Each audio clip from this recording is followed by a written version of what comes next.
All right, what's going down, y'all? This is your boy, y'all's chosen one, up in here. How y'all doing today, man? Hope y'all doing all right.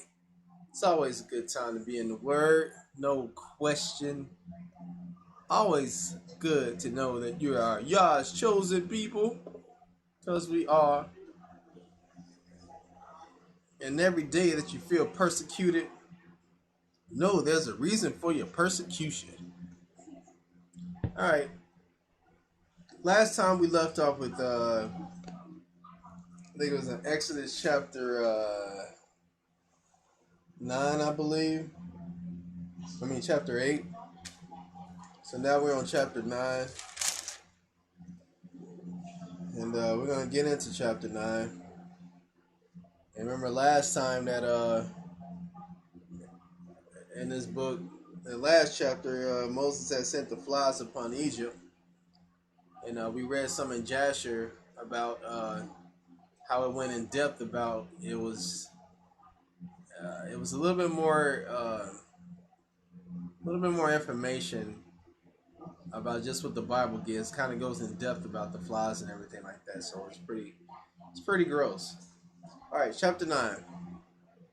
Then Yah said unto Moshe, go unto Pharaoh and tell him, thus saith Yah, the power of the Hebrews. See that? Power of the Hebrews. It's our power. It's our power. One day we'll learn how to harness this power, but we have to keep the statutes and commandments. And one day, man, you're going to have that power. Because just like Joseph said, it's a power that's given into all the Hebrews. And we just have to learn how to harness it. Keep studying. Maybe the Most High give us eyes to see how we can harness that power. Let my people go that they may serve me. So all he wanted from Pharaoh was to let his people go so that they can serve him. For if thou refuse to let them go and withhold them still, behold, the hand of Yah is upon thy cattle, which is in the field, upon the horses, upon the asses, upon the camels, upon the oxen, and upon the sheep. There shall be a very grievous murrain. And go to all you animal lovers. The Most High created these animals. If he wanted to see, you think that these animals are innocent bystanders? Nope. Not in this case. See what the Most High did? He took all these animals that belong to these Egyptians, and he's going to smite them. He's going to smite all these, smite them to the point where they die. I'm sorry to give it away, but most people be like, some people love animals more than people, man. Some people love their dogs more than they love humans. And that's true because the way that we was treated when we got over here off those boats. People love their dogs more than they love us, man. They'll say they dog before they say they wife. Believe that, man. And Yah shall sever between the cattle of Israel and the cattle of Egypt, and there shall nothing die of all that is children of Israel. You see how our power works. How can Yah divide us from a people? Because he's Yah, he can do that. He's the creator of the universe, man.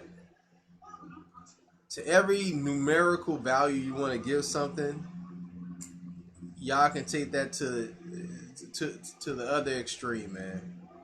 It's that simple. You just think a matrix is something, Yah goes further than some matrix, dude. And Yah appointed a set time, saying, tomorrow Yah shall do this thing in the land. And Yah did that thing on the morrow, and all the cattle of Egypt died. But of the cattle of the children of Israel died not one. Not one died. You see how he can differentiate between his people, even his people's cattle and his animals. And Pharaoh sent, and behold, there was not one of the cattle of the Israelites dead. And the heart of Pharaoh was hardened, and he did not let the people go. And Yah said unto Moshe and unto Aaron, take to you handfuls of ashes of the furnace, and let Moshe sprinkle it towards the heaven in the sight of Pharaoh, and it shall become small dust in all the land of Egypt, and shall be a boil breaking forth with blains upon man and upon beast, throughout all the land of Egypt. And they took ashes of the furnace and stood before Pharaoh, and Moshe sprinkled it up toward heaven, and it became a boil, breaking forth with blains, and upon man and upon beast. And the magicians could not stand before Moshe because of the boils, for the boil was upon the magicians and upon all the Egyptians. So even Balaam, he couldn't do anything about this, man. This is the power of the Most High. Yeah, Balaam was a magician, but there was nothing he could do to even come close to emulating this. So the Most High is in control, man. And Yah hardened the heart of Pharaoh, and he hearkened not unto them, as Yah had spoken unto Moshe. And Yah said unto Moshe, Rise up early in the morning, stand before Pharaoh, and say unto him, Thus saith Yah, the power of the Hebrews, Let my people go, that they may serve me. For I will at this time send all my plagues upon thine heart, and upon thy servants, and upon thy people, that thou mayest know that there is none like me in all the earth. That's what I'm talking about. There you go, Yah. Send a message to him. Send a message to him. There's nobody like me, not even close. For now I will stretch out my hand, that I may smite thee and thy people with pestilence, and thou shalt be cut off from the earth.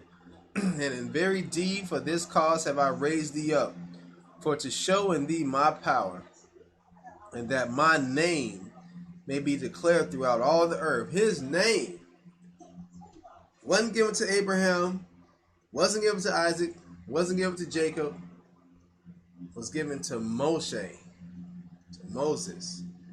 And that name is Yah. It's not God. It's not Lord God. It's not Jesus. It's Yah, the greatest name in the universe. And he wants you to proclaim. It ain't like what these authors, like what these people did in this book say, oh, that word is too holy to put in the Bible. Who told them, who gave them that right in the Council of Messiah to say that? Who gave them that right to not call upon the name of our Father, Yah? You know why they did that? So you wouldn't call upon his name.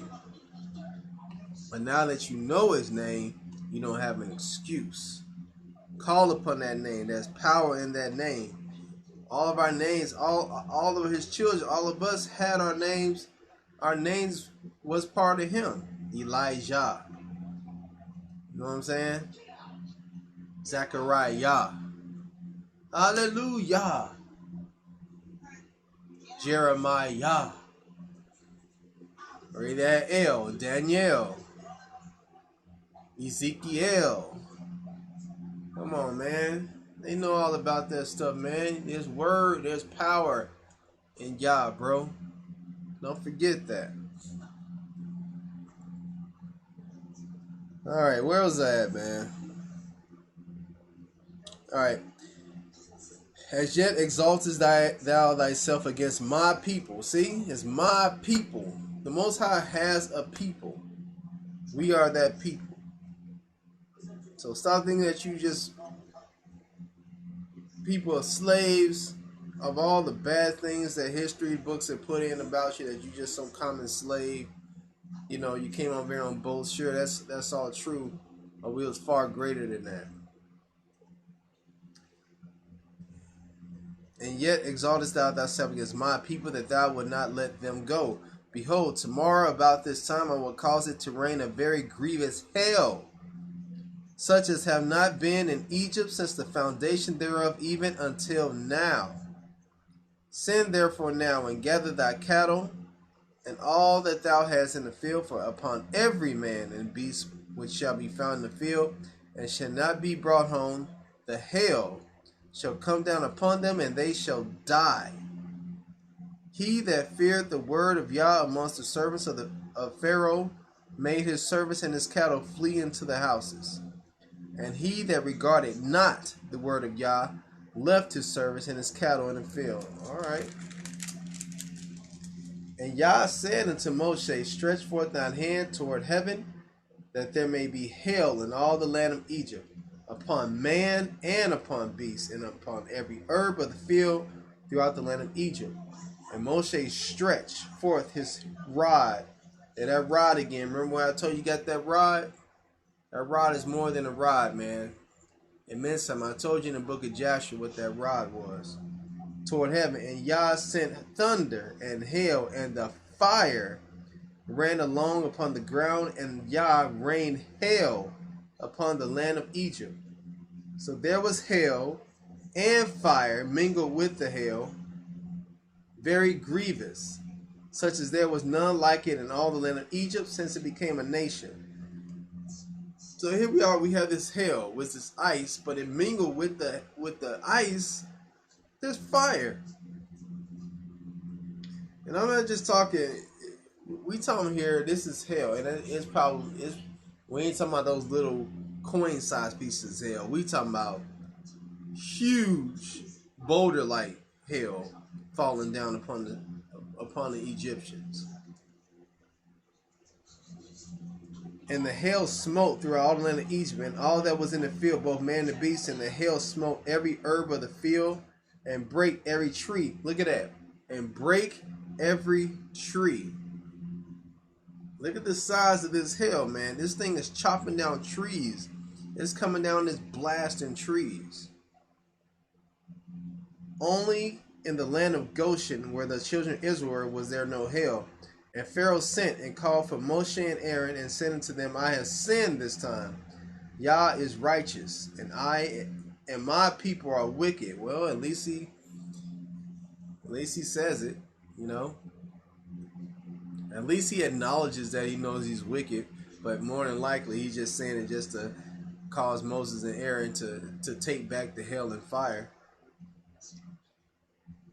Entreat Yah, for it is enough that there be no more mighty thundering and hail, and I will let you go, and you shall stay no longer. And Moshe said unto him, as soon as I am gone out of the city, I will spread abroad my hands unto Yah, and the thunder shall cease, neither shall there be any more hail, that thou mayest know how that earth is Yah's.